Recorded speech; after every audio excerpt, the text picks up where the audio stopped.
నమస్తే అండి, నేను మీ Swapna. Welcome to heavenly eats. ఇవాళ రెసిపీ వచ్చేసి పన్నీర్ టిక్కా అండి. సేమ్ రెస్టారెంట్ స్టైల్లో మాదిరిగానే ఇంట్లో ఎలా చేయాలో చాలా ఈజీగా అండ్ సింపుల్ స్టెప్స్ తోటి ఈ వీడియోలో నేను మీకు చూపించానండి. ఇంకో విషయం ఏంటి అంటే, ఇక్కడ నేను ఏ ఆర్టిఫిషియల్ కలర్స్ కూడా వాడుకోకుండా ఎలా చేయాలో ఈ వీడియోలో మీకు ఇప్పటి వరకు ఎవరు చెప్పండి, చూపించండి, అదేంటో ఈ వీడియోలో నేను మీకు చూపించానండి. సో లేట్ చేయకోకుండా ఎలా చేయాలో చూసేద్దామా.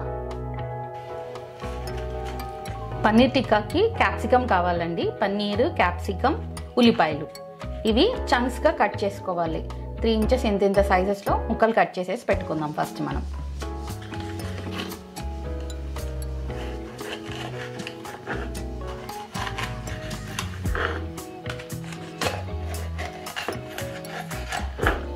నీట్గా కట్ చేసేసుకోవాలి. మీ ఇష్టం అండి. ఇక్కడ 3 రకాల క్యాప్సికమ్ వాడుకుంటే వాడుకోవచ్చు, లేదా మీరు ఒకటే రకం గ్రీన్ కలర్ వాడుకున్నా కూడా ఇలా ఇంత చంక్స్ లాగా ఉండాలండి. ఇది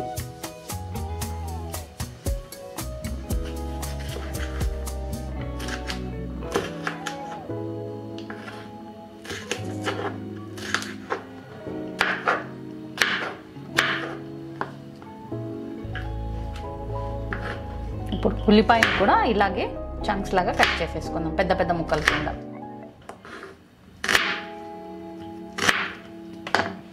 కట్ చేసేసుకొని ఇలా తీసి పక్కన పెట్టుకోండి.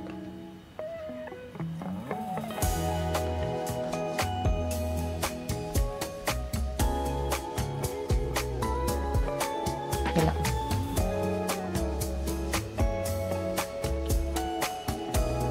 పన్నీర్ ముక్కల్ని కూడా ఇలా పెద్ద ముక్కల కింద కట్ చేసేసుకోండి.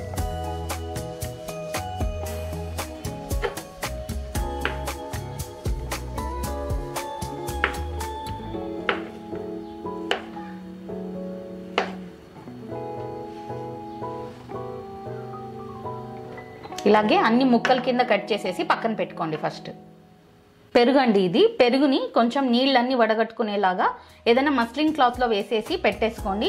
మనకి ఈలోగా మనం ప్రిపరేషన్ అంతా చేసుకునే లోపల దీంట్లో నుంచి నీళ్ళన్నీ కూడా వెళ్ళిపోతాయి. నీళ్లు ఉన్న పెరుగుతో చేసుకుంటే మనకు పన్నీర్ టిక్కా ఫ్లేవర్ అనేది దానికి పన్నీర్ ముక్కలకి ఆ క్యాప్సికమ్ ముక్కలకి సరిగ్గా పట్టుకోదు. కాబట్టి నీళ్ళన్నీ పోయేలాగా ముందు ఇలా పెట్టేసేసుకోండి. ఇలా చూస్తున్నారా ఎన్ని నీళ్ళు పోయాయో? ఇంకా వెళ్ళిపోతే మనం మిగతా ప్రాసెస్ చేసే లోపల ఇది పక్కన పెట్టేసుకుందాం. మిగతా ప్రాసెస్ చూసేద్దాం. ప్యాన్ పెట్టుకొని దీనికి ఒక 2 టీ స్పూన్లంతా శనగపిండిని వేపుకోవాలండి. ఎక్కువ అవసరం లేదు. ఇది టేస్ట్ అనేది చాలా బాగుంటుంది పన్నీర్ టిక్కాకి ఇలా చేసుకుంటే. ఇది ఒక 2-3 నిమిషాల పాటు పచ్చివాసన పోయే వరకు వేయించుకోండి.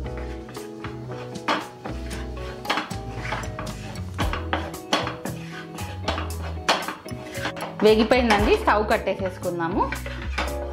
ఇది పక్కన వెంటనే ఒక కప్లోకి ట్రాన్స్ఫర్ చేసేసుకోండి, లేదంటే మాడిపోతుంది మనకు. పాన్ పెట్టుకొని ఇందులోకి ఆవ నూనె వేసుకోండి. ఈ పన్నీర్ టిక్కాలోకి ఆవ నూనె చాలా టేస్టీగా ఉంటుందండి. 1 టేబుల్ స్పూన్ వరకు యాడ్ చేశాను. అది బాగా పొగలు వచ్చే వరకు కాగనివ్వండి. అప్పుడు మనకు దీంట్లో ఉన్న ఘాటుతనం అనేది అంత స్మెల్ అంతా కూడా వెళ్ళిపోతుంది మనకు ఆవ నూనెలో ఉన్నంత. ఇలా పొగలు వస్తున్నాయి కదండి. ఇప్పుడు స్టవ్ కట్టేసేయండి. ఇది చాలా మోస్ట్ ఇంపార్టెంట్ టిప్ అండి. జనరల్గా మనం బయట తిన్నప్పుడు చాలా కలర్ఫుల్గా ఉంటుంది కదా, అలా మనకి ఇంట్లోనే కావాలి అంటే కలర్ ఏమి వాడుకోకుండా ఇందులోకి కారపొడి వేసేయండి. కారపొడి ఇది కూడా కాశ్మీరీ రెడ్ చిల్లీ వాడుకోండి, చాలా మంచి కలర్ వస్తుంది. స్టవ్ ఆల్రెడీ కట్టేసిందండి. ఎక్కువసేపు అయితే మనకు కలర్ అనేది చేంజ్ అవుతుంది. ఇది మీరు ఎందులోకి కలర్ కావాలన్నా కూడా ఈ ఆయిల్ అనేది వాడుకోవచ్చు. మీరు చూస్తున్నారా?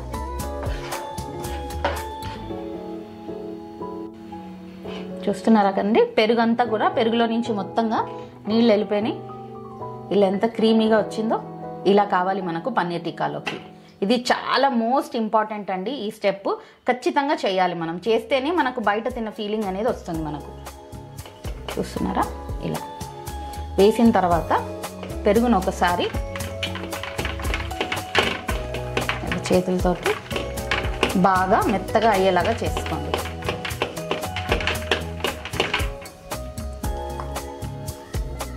చూస్తున్నారా ఎంత క్రీమ్ లాగా వచ్చిందో మనకి ఇది టెక్స్చర్ అనేది. ఇందులోకి మనం ఇందాక శనగపిండి వేసుకున్నాం కదండి, వేయించి పెట్టుకున్నాం కదా, అది కూడా యాడ్ చేసేసేయండి. అది కూడా ఉండలేమి లేకుండా నీట్గా ఒకసారి కలిపేసేసేయండి.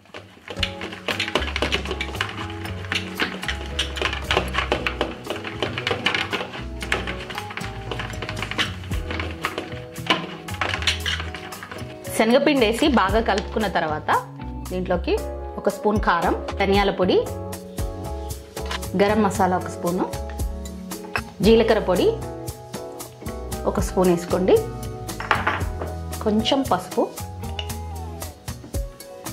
ఆమ్చూర్ పొడి, కసూరి మేతి, ఇందాక మనం ఆవ నూనెలో కారం పొడి వేసి చేసుకున్నాం కదా కలర్ కోసమని, అది కూడా వేసేసుకోండి. నేను ఓన్లీ దీనికి సరిపడా మాత్రమే చేసుకున్నానండి. వేసేసి ఇవన్నీ కలిసిపోయేలాగా బాగా ఒకసారి కలిపేసేసుకోండి.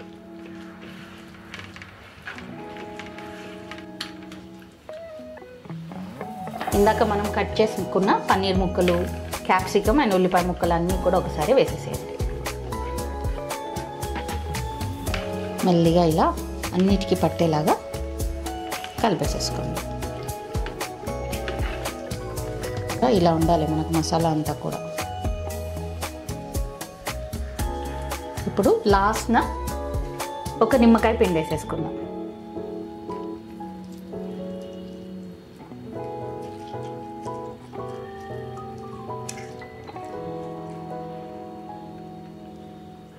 గింజలు తొనలు ఏమి పడుకోకుండా నిదానంగా పిండేసేసుకోండి.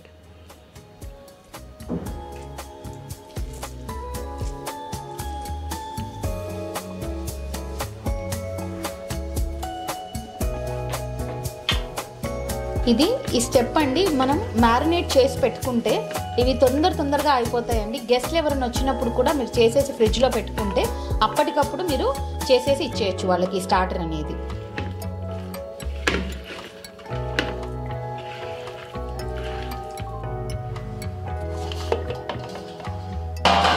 టూ టు 3 అవర్స్ తర్వాత ఇలా అవుతుందండి మ్యారినేషన్ అంతా కూడా. ఇప్పుడు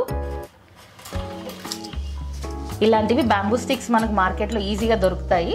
వీటిని యూజ్ చేసుకుందాం ఇవాళ మనం పన్నీర్ టిక్కాకి. వీటికి మంచిగా లైట్గా ఆయిల్ రాసేసేయండి వీటన్నిటికి.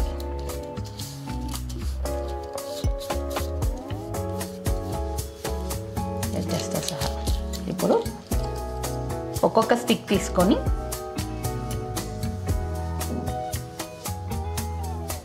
ఒక్కొక్క పీస్, ఒక క్యాప్సికమ్, ఒక ఆనియన్, ఇంకొక క్యాప్సికమ్, ఇప్పుడు పన్నీర్, మళ్ళీ సేమ్ రిపీట్ ద ప్రాసెస్ అండి. క్యాప్సికమ్, ఆనియన్,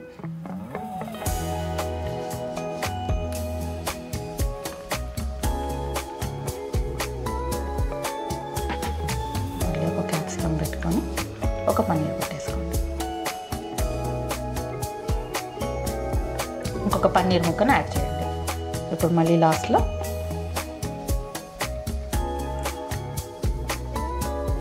మళ్ళీ రిపీట్ చేయండి ప్రాసెస్.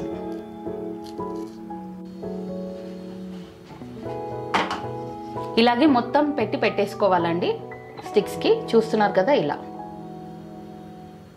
అన్నీ రెడీ చేసేసుకొని తర్వాత ఫ్రై చేయడం స్టార్ట్ చేసేసుకోండి. పన్నీర్ టిక్కాకి మంచి రిజల్ట్స్ రావాలి అంటే ఇలా ఏదైనా ఐరన్ది తీసుకోవాలండి, చాలా బాగా వస్తుంది. దీనిపైన కొద్దిగా ఆయిల్ వేసేసేయండి.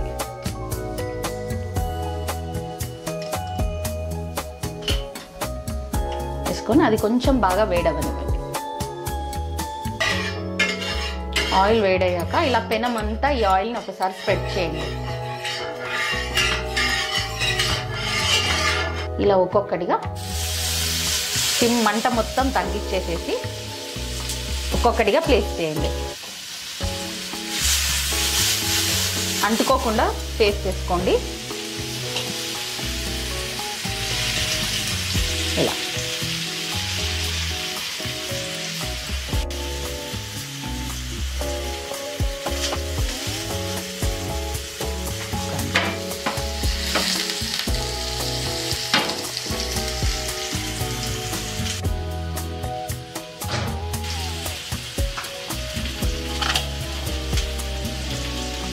ఒక సైడ్ కాలిన తర్వాత ఇంకొక సైడ్ కూడా తిప్పేసుకొని కాల్ చేసుకోండి.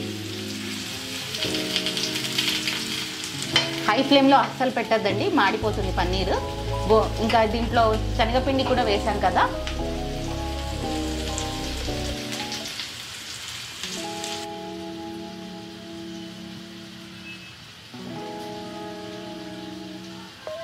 గ్రీన్ చట్నీ చేసుకుందామండి. దాంట్లోకి కొన్ని పుట్నాలు, వెల్లుల్లి రెబ్బలు, ఒక 4 పచ్చిమిరపకాయలు,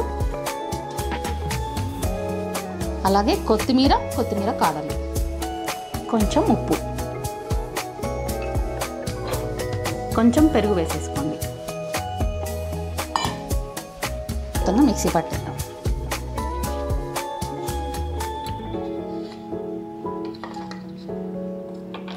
చూస్తున్నారండి, గ్రీన్ చట్నీ కూడా రెడీ అయిపోయింది అనుకో.